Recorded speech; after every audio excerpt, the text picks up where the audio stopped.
It's like picking up a pencil and writing for the first time. You're creating lines that ebb and flow, like maybe it ends on like a very sharp point, maybe it's a big thick line. It's very lucid, I just kind of do it, you know? Printmaking is an umbrella term for a lot of different forms, but I think the essence of it is a reproducible art form. The traditional sense is usually paper, but now it's like expanding to clothing. Some people like block print on their pants, some people block print on like jean jackets and like sort of their own fashion, which I think is so cool and why I've started adding t-shirts into my rotation a little bit. It doesn't matter like how you get the image on, it doesn't matter if it's with like jelly plates or relief printing, it will always be reproducible to an extent. Once you carve that block, that's the block. Like it's not gonna get bigger, it's not gonna get smaller unless I carve it again. And that's also why I love printmaking, because the thought of spending dozens and dozens and dozens of hours on a painting and then be like, goodbye, here you go, and never getting it again, just giving it away, selling it, that hurts. But the nice thing about block printing, relief printing, is that you get this nice middle ground where it's like, I get to keep that original carving, I get to keep that original works, and then I get to share that with people by making prints of it. It gives me some ownership back. So a lot of planning actually goes into some of my prints. Monotone prints tend to be pretty straightforward, but the catch with printmaking is you have to define everything with that one color. There's no room for gradients, no room for shading. That means you have to put a little extra thought into this object's closer, so the line has to be thicker. This object is further, so the line work has to be thinner. It's never like an exact one-to-one, it's always an approximation, because I find when I start carving the block, nuances kind of come in.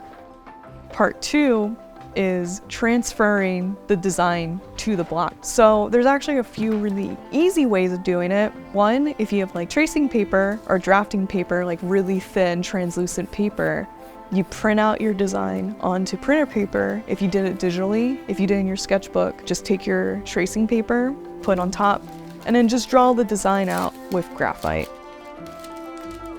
A block is just the word for your surface area you're carving. Blocks can come in a variety of materials. There's hard linoleum, soft linoleum, there's different types of wood, there's rubber, but essentially when I say block, I'm referring to that medium I am carving, inking, and stamping onto paper. I'm ready when you are.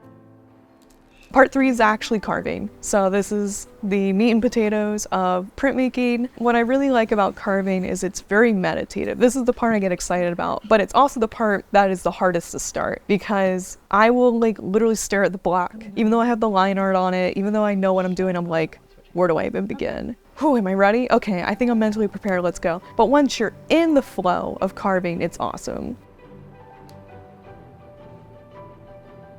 Once you carve something, that's it.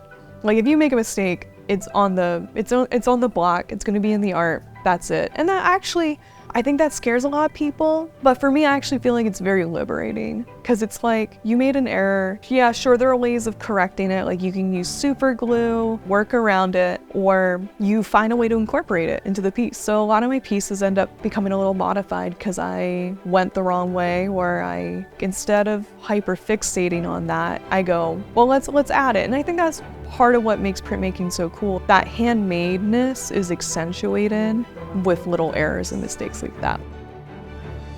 To get the ink onto the block, you need a plate. A plate could literally just be a plate. You can get like a sheet of metal. It's just a flat surface to create a smooth place for your ink. So you'll usually squeeze it out of the tube or plop a dollop of it out of a can. And then you have your rollers. If you try to brush the ink on with a sponge or with a paintbrush, it's not going to be a smooth transfer. You're going to have clumps of ink in places, but having like an ink roller creates an even distribution of ink.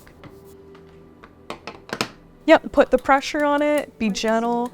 There are a lot of different things you can use. You can use a baron, a wooden spoon, the back of your hand, whatever to distribute weight onto the paper. Then when you feel confident enough that you got the imprint the way you want it to, pull the paper up. And that's the other cool part about printmaking, is that you're kind of going in blindfolded every time you print and be like, I really hope this works. I hope this prints properly. I hope this looks okay. And then you can hang it on a drying rack, hang it on your wall, and depending on the ink you used, it could take a day for it to dry or a week. You can change the ink color. You can hand paint it. I love doing that. That's actually a way to add a little more complexity to the piece or a little more of that artist touch to it. Sometimes I'll use watercolors, add like little basic shading and colors to the prints. Sometimes I'll add gold foil to it. So like, even though it's the same design, it can manifest in different ways. It can manifest in different colors, different papers, even different sizes if your block is small enough. Or you can even add other blocks to the design. I see a lot of my designs as like living projects. Like I will revisit and go, how can I make this better? How can I add more color? How can I make it more dynamic?